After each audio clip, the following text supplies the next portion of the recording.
Welcome to the class. So this is our biostatistics module, recall and revise. So we will start with today's presentation. We have got almost 20 questions, and one by one student will go through the questions and will solve these questions together. Okay. So Dr. Amrita, can you start with this question? Yes, sir. A diagnostic test for a disease has sensitivity of 80% and specificity of 90%. The disease prevalence in the tested population is 25%. What is the positive predictive value of the test? Option A, yes, sir. Yeah, go ahead. Option A, 60%, option B, 66%, option C, 75%, option D, 80%, option E, 90%. Any clue, doctor? So positive predictive value is equal to sensitivity minus specific. I can't remember the formula, sir. No problem. No problem. Okay. So this particular question is on the diagnostic test. Here, generally on this topic, they will ask you to calculate either sensitivity, specificity, or positive predictive value, or negative predictive value, or likelihood ratio positive or likelihood ratio negative. So these are a couple of questions which are asked, and for this you need to have a 2x2 table. Okay, and on this 2x2 table you need to solve this. So positive predictive value. Okay, so let's see the answer and then we can solve this together. So to calculate the positive predictive value, we need to here you can have an assumption that assume that it is a 1000 individual population and the disease prevalence is 25%. Okay, so among 1000, how many people will be the disease? 250 peoples will be the disease people. Is that right? Yes, sir. And Yes, sir. 750 will be healthy. Okay, so the disease prevalence is 250 and healthy population is 750. This is what is the actual scenario. Now we have a sensitivity of 80% and specificity of 90%.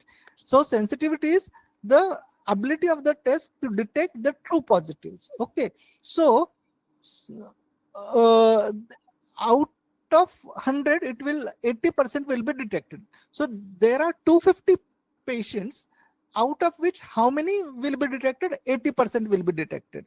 Okay, so sensitivity is 80%. So 80% of 250, that is 200 will be the true positive which is detected by the test. Is that right?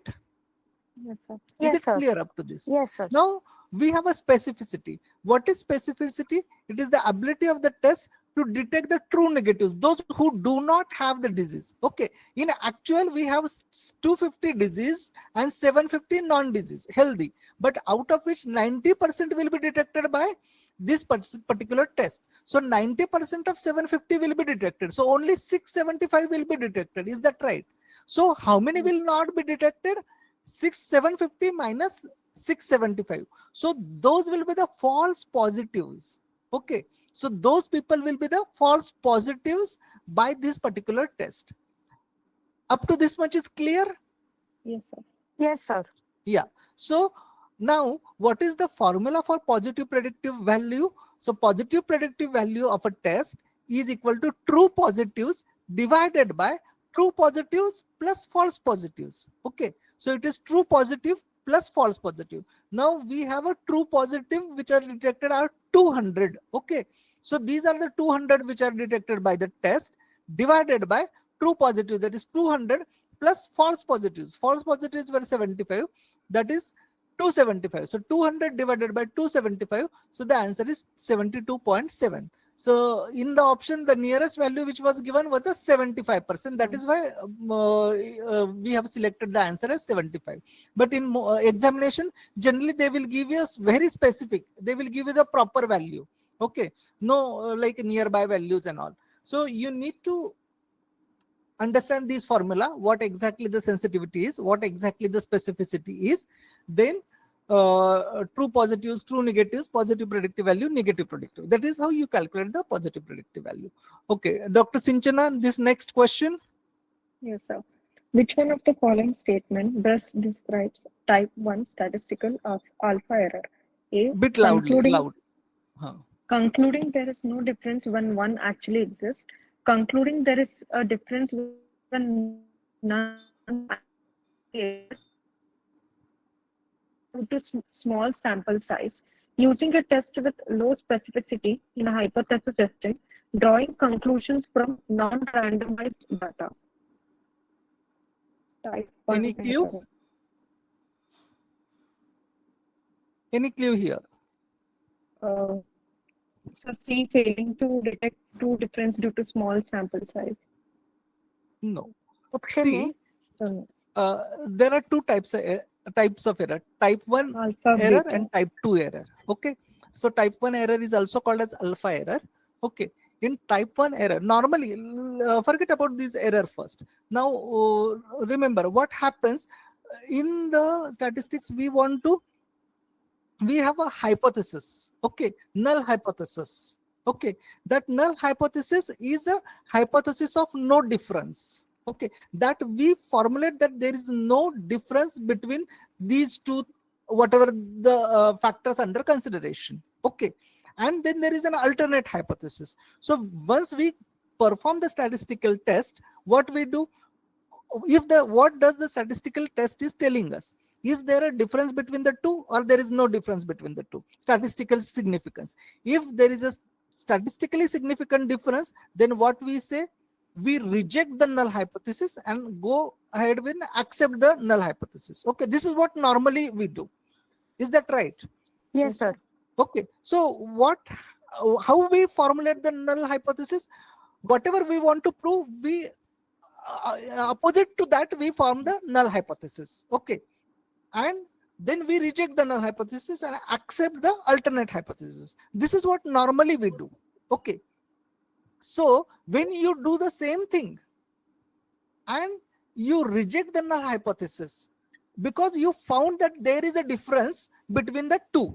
Okay, and your null hypothesis was saying there is no difference between the two.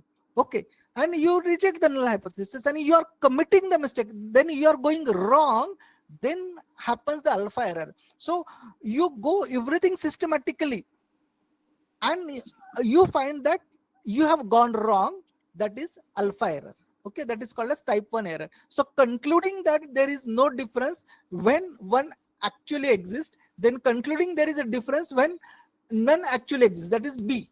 Okay, so we conclude that there is a difference when there is a actually there is no difference. Okay, this B answer is correct. Okay, because what we have done, we have rejected the null hypothesis because we have found that there is a difference. Okay, and actually there is no difference. Okay, we have gone wrong there, so the B is the answer. So explanation is a type 1 error occurs when the null hypothesis is wrongly rejected. So you have rejected the null hypothesis and you have gone wrong. So wrong rejection of the null hypothesis is a type 1 error. Remember this, wrongly rejected null hypothesis is your type 1 error. In other words, you conclude that there is a statistically significant effect or difference. In fact, there is actually no difference. This is known as false positive results. Okay, then type 1 error is a false positive or incorrectly rejecting a true null hypothesis. Then option B accurately describes this scenario. Okay, now what is option A? What is option A? Concluding that there is no difference when actually exist. Okay, so that is a beta error. Okay, that is type 2 error, that is false negative. Then option C describes the cause of type 2 error. Okay, Dr. Sinchana, you said small sample size, so that is a cause for the type 2 error. Then D and E are related to the study design flaws or test performance, but are not definitions of type 1 error. So that is why B option is correct. Okay, next, Dr. Amrita, go ahead with this. Yes, sir. The number of hours studied in a week by 10 students is as follows. 4, 6, 5, 6, 7, 6, 8, 5, 6, 9. Which of the following is the mode of the data set? What is Sir, mode? Sir, the most commonly recurring value. Yes. So Sir, 6. Option B. Option B. Okay. Yes, sir. So such kind of questions, very clear. You will be able to. This is a basic knowledge. Yes, okay. sir. So the same explanation in the given data set, 4 is 1 time, 5 is 2 times, 6 is 4 times. So the number 6 appears more frequently. So the mode is 6. Okay. Now next question, Dr. Sinchana. In the box and whisker plot, what do the top and bottom lines of the box represent? The See, the highest box and the whisker lowest. plot is like this. Okay, this is the it can be arranged vertically. Suppose if this is arranged vertically, this becomes the top line and this becomes the bottom line. Okay, this is now placed Okay. horizontally, but if it is a vertical, and this will be the top line and this will be the bottom line. Okay, go ahead with the options. Option A, highest and lowest value in the data set. B, the mean and standard deviation. The upper and lower quartiles. The 10th and 90th quartiles. And E, the interquartile range and median. I think it is Option C, C. upper and lower quartile. Correct, correct. Who Option has C. said? Dr. Apurva answered. Who answered? Sir, I. Yeah, Amrita. I, Yes, This sir. is correct. Okay, so this is the median. Okay, this is the median. This is the third quartile. This is the first quartile. This is the third quartile. Okay, so the top line will present the first quartile. Then will be the third quartile. Okay, so that is what is the upper and lower quartiles. That is Q3 and Q1. Okay, so see, this is the box and whiskers plot. You have median in the center. This is the upper quartile. This is the lower quartile. Okay, and these are the upper extreme and the lower extreme. These are the quartiles basically. So the top and bottom line will present the upper quartile and the lower quartile. So that is what is the answer. These are most frequently asked questions. Okay, Dr. Apurva, you want to try next one? Okay, sir. Uh, The Kolmogorov-Smirnov test is a test used to compare the means of two independent groups, a non-parametric test used to assess the normality of a data distribution, a test used to assess correlation between two variables, a test used to compare variances between two samples, a non-parametric test used to compare paired data. Sir, I'm not aware. any clue? No, sir. Any clue over this?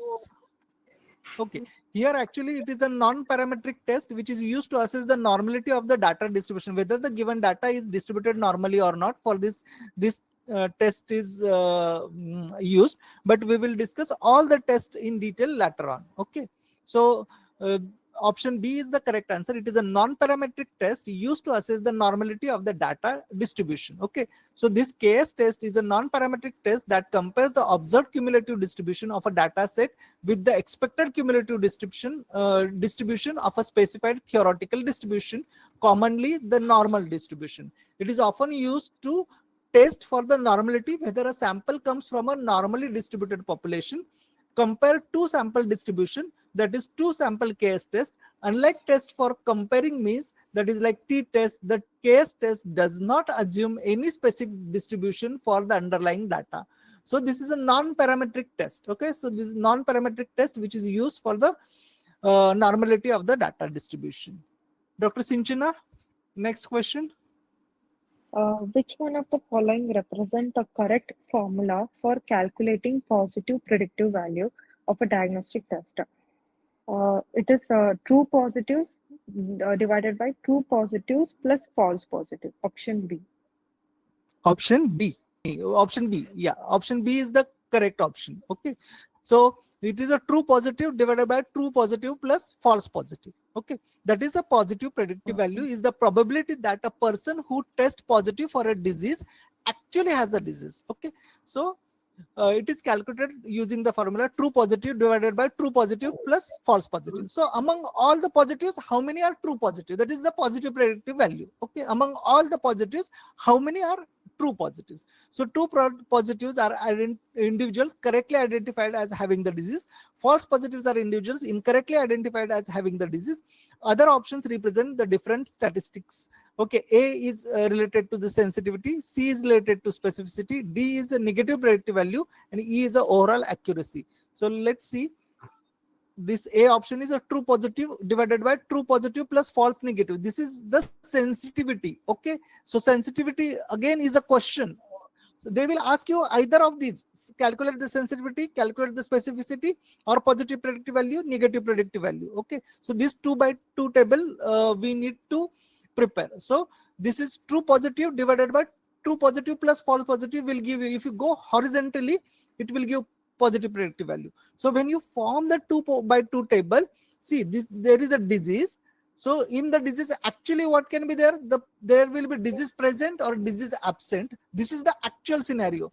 But what the test gives positive here and negative here. Now those who are positive may be true positive, may be false positive. Those who do not have the disease, in there can be false negative or there can be true negatives. Okay, so when you calculate the positive predictive value, you have to go horizontally, that is true positive divided by true positive plus false positive. When you want to calculate the negative predictive value, you go again horizontally, true negatives divided by true negative plus false negative. Okay, when you want to calculate sensitivity, go vertically. When you calculate the specificity, again go vertically. That is true positive divided by true positive true positive divided by true positive plus false negative, and this is true negative divided by true negative plus false positive will be the specificity. Okay, is it clear? Yes, sir. Yes, sir. Okay, so next question, Dr. Sinchana, go ahead with this next question. Yes, sir. A new diagnostic test is developed to detect endometrial carcinoma. It was evaluated in a group of 200 women, of whom 80 were confirmed to have endometrial carcinoma based on histopathology. The test correctly identified 72 out of these 80 women as positive for the disease. So, what is the sensitivity of the test? Okay. A 60%, 72%, 80%, 85%, and 90%.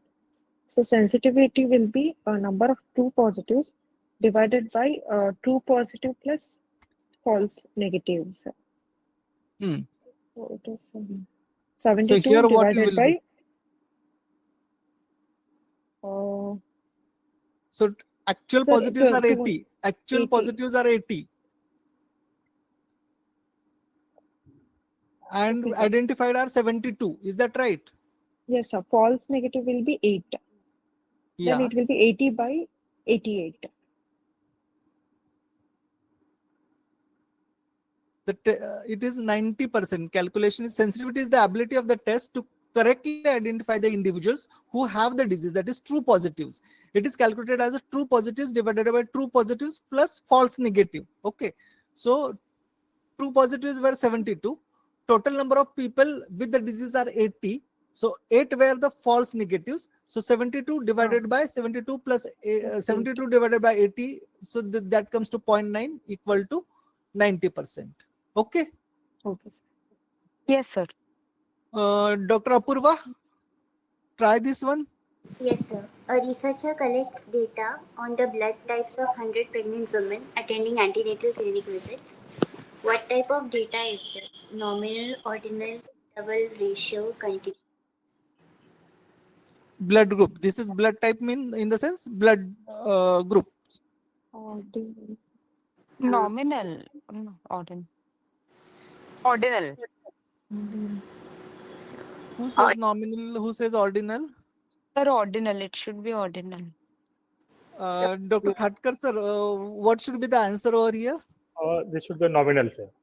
Nominal. Okay, okay. Yeah, Even because at some order is, places I have here some. order is not important. In this case, order is not important. It is just a classification.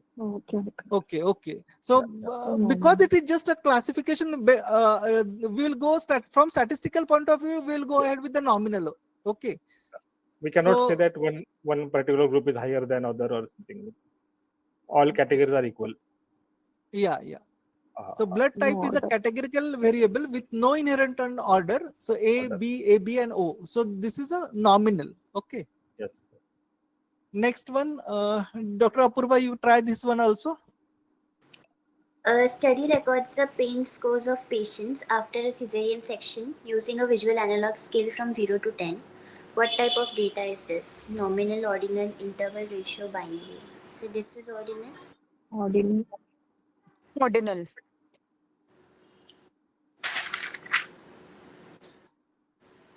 It will not be ordinal. We are not dividing it into mild, moderate, severe, or category. We are not putting any hierarchy there. No, so ordinal is not an answer.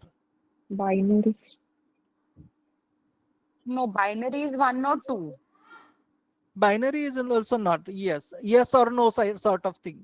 Yes. So we are putting it on the scale of 0 to 10. Okay. So what should be C or D? C. Interval. Dr. Amrita says C, but the answer is D, ratio. Okay. So Ratio. pain score is a continuous variable with a true 0 point. Therefore, it is a ratio. Dr. Thatkar, is this right? Yes, sir, it is correct. It has a true 0 because 0 indicates no pain at Yeah. all. Okay. Here are the previous slide, Yeah. sir.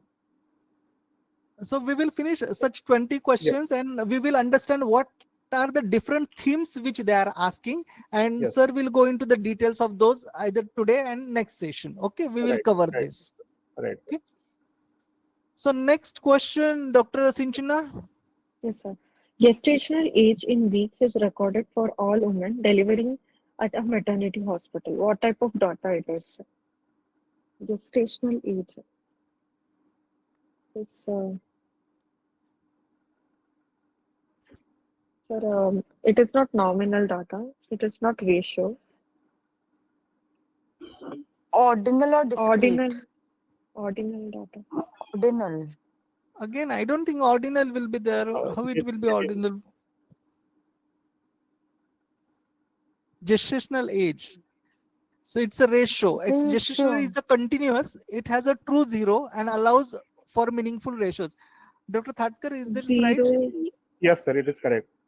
So gestational age, no doubt, it is a continuous type of data. Continuous and ratio. Okay, and it is a ratio. When you measure something, sir, it is always the ratio. When you measure something or count something. Yes, sir. So we will have a good clarification in sir's lecture. He will go into the details of all types of data. Okay. Yes. Yes, sir. Next, Dr. Sinchana, continue with this one also. Yes, sir. A survey asks patients to rate their satisfaction with maternity services are very dissatisfied, neutral, satisfied, or very satisfied. What type of data is this? Simple, very simple. It is in categories. Nominal data. It has categories and order is also important.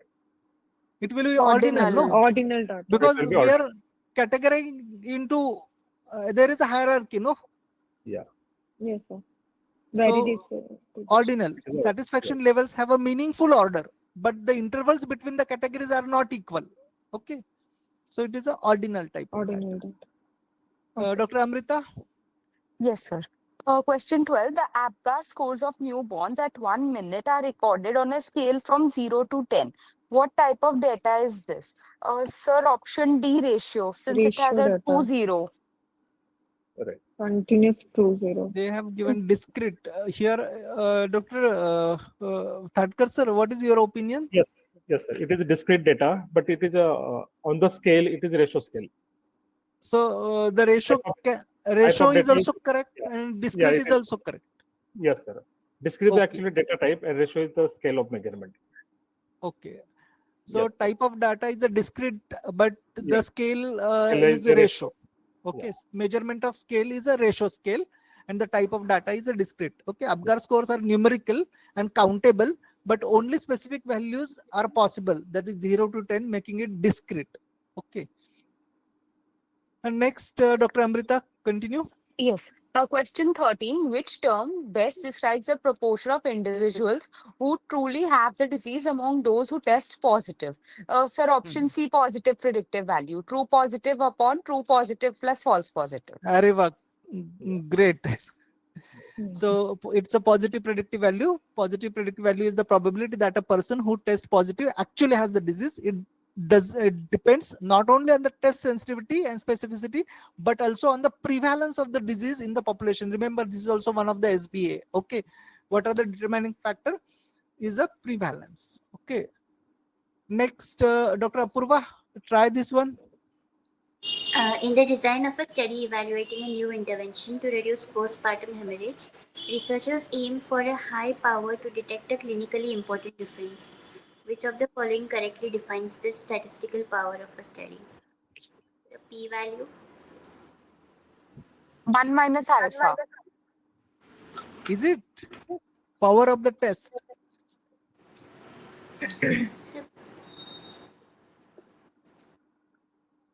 Yes, any one of you?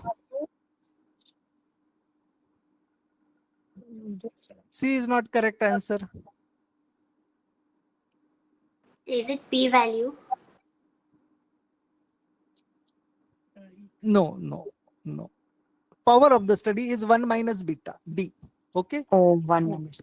Power is equal to 1 minus beta, where the beta is the probability of a type 2 error. We have seen alpha error and beta error, that is type 1 error and type 2 error. So if 1 minus beta is equal to power, failing to reject a false null hypothesis. So failing to reject a false null hypothesis is your power. Power represents the likelihood that a study will correctly detect a true effect when one exists. High power reduces the risk of false negatives. Okay, so power is equal to 1 minus beta. Repeatedly asked question. Okay, next, Dr. Sinchana, try this one. Yes, sir. The birth weight in kg of 7 newborns in a maternity ward are recorded as follows: 2.5, 3, 3.1, 3.3, 3.5, 3.7, 4. What is the median birth weight in this data set? It is B. 3.3, sir. 3.3. 3. B. Correct. So what is the procedure to calculate the median? How do you calculate the median? Middlemost value, middlemost of the data. It is the which value? How do you calculate? First, you have to arrange the data in the ascending order. Ascending order. Okay, and then you calculate the middle value. Middle. So it will depend upon the number of total observations, whether they are equal or unequal. If they are unequal, then n plus 1 divided by 2 will be your median. Otherwise, n divided by 2 and n plus 2 divided by 2. N plus 1 divided by 2. Yeah, or next value. Okay. When there are odd observations, there is only one observation in the center. Yeah. Yes. If observations are even number, then we have 2 observations in the center. So we can take their average. Average of these two. Correct. Yeah, average of these two. Right. Okay, so here answer is 3.3.